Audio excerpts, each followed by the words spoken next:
So we're in Christchurch, and there's the obligatory Starbucks. Here's Christchurch. Yep, that's it. There's a couple other cities slash town things all blobbed in together with it. But this is Christchurch. And way over there is the view of the Southern Alps. Dude, we're watching a Bollywood movie in action. It's getting filmed here. Look at that. Totally Bollywood. You'd think that they'd like come up with a new name aside from Alps.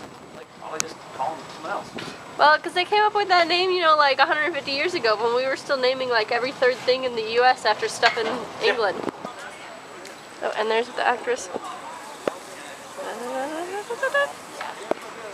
Yeah, I don't know who she is, but she looks semi-familiar. Here is the cathedral, which is actually really lovely.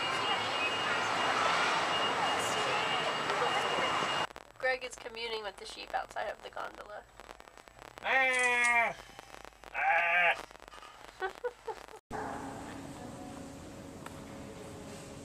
That's cool.